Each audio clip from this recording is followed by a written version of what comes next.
Hello বন্ধুরা, আসসালামু আলাইকুম। আশা করি তোমরা সবাই ভালো আছো। আজকে আমরা দেখতে যাচ্ছি Tom and Jerry Tee for Two নামের এপিসোডটি। আশা করি তোমরা এনজয় করবে। তাহলে আর দেরি না করে চলো শুরু করা যাক।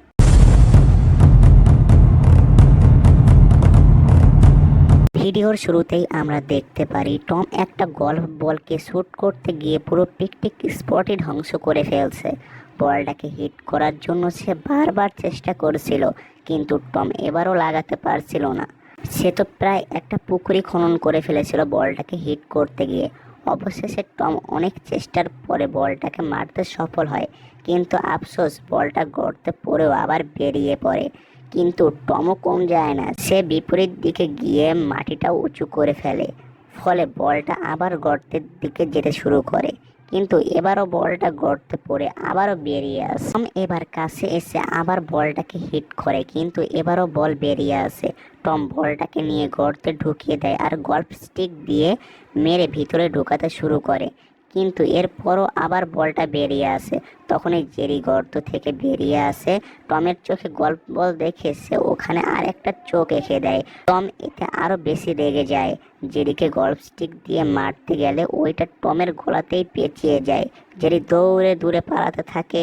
তখনই টম গল্ফ স্টিক দিয়ে গল্ফ বলটাকে জেরির দিকে টার্গেট করে মারে, আর বলটা সোজা গিয়ে জেরির মাথায় পড়ে। এর পরের সিনে আমরা দেখি টম জেরিকে গল্ফ বল রাখার স্ট্যান্ড বানিয়েছে।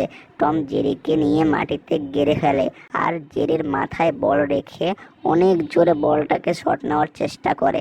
টম এত জোরে হিট করে যে ওখানে বিশাল বড় একটা গর্ত হয়ে যায়। টম দূরে দেখার চেষ্টা করে যে বলটা কত দূর গেছে, কিন্তু আমরা পিছনে দেখি জেরি গল্ফ স্টিক এর উপরেই দাঁড়িয়ে আছে। এবার টম জেরিকে ধরে ভালোভাবে ধুয়ে মুছে নেয়। জেরি টমকে নিজের দিকে ডাকে আর কাছে আসতেই মুখে থাকা পানি টমের দিকে ছুঁড়ে মারে। এবার টম জেরির হাতে বল রেখে বলটাকে হিট করে। বলটা অনেক দূরে গিয়ে একটা পাথরের সাথে বাড়ি খেয়ে আবার ঘুরে আসে, আর এসে একেবারে টমের দাঁতে লেগে সব দাঁত ভেঙে ফেলে। সেকেন্ড শুট এ বলটা দুই গাছের মাঝখানে এসে পড়ে, তাই টম অনেক কষ্ট করে ওখান থেকে বলটাকে মারার চেষ্টা করে।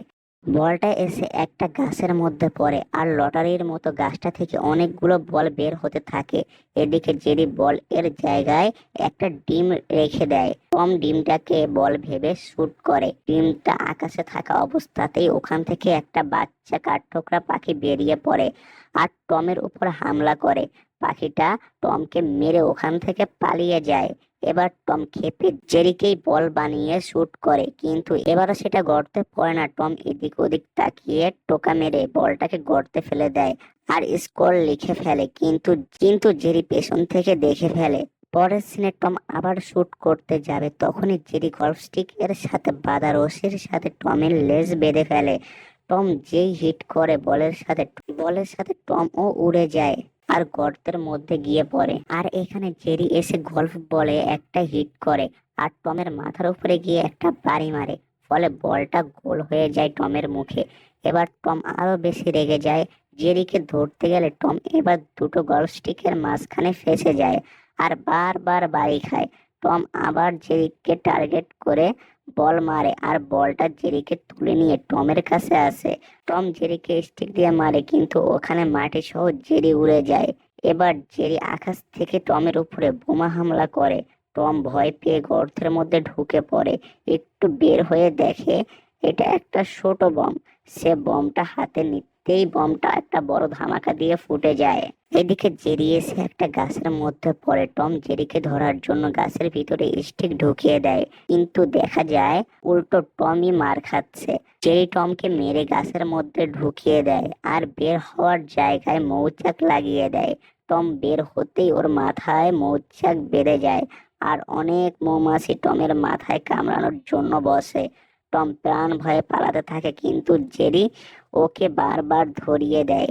টম পালিয়ে গিয়ে একটা পুকুরের মধ্যে পাইপ নিয়ে লুকিয়ে পড়ে আর পাইপ দিয়ে বাতাস নিতে থাকে। জেরি এসে আবার টম এর লোকেশন মৌমাছিদের দেখিয়ে দেয়। টম ভাবে মৌমাছিরা পানিতে ঢুকতেই পারবে না, কিন্তু মৌমাছিরা ঢোকার জন্য অনেক গতিতে আসতে থাকে আর জেরিও তাদের সাহায্য করে। মৌমাছিরা ঢোকার পর কিছুক্ষণ নিস্তব্ধতার পর হঠাৎ করে টম অনেক জোরে চিৎকার করে ওখান থেকে বেরিয়ে পড়ে আর পালাতে শুরু করে। ওদিকে জেরি টমকে টার্গেট গল্ফ বলে হিট করে আর বলটা গিয়ে দূরে টমের মাথায় লাগে। আর এই পর্বটা এখানেই শেষ হয়ে যায়। বন্ধুরা, ভিডিওটি ভালো লাগলে তোমরা একটা লাইক দিয়ে দিও আর চ্যানেলটিকে সাবস্ক্রাইব করে দিও। আজ এ পর্যন্ত, পরবর্তীতে আরেকটি নতুন ভিডিও নিয়ে আবার দেখা হবে। সে পর্যন্ত আল্লাহ হাফেজ।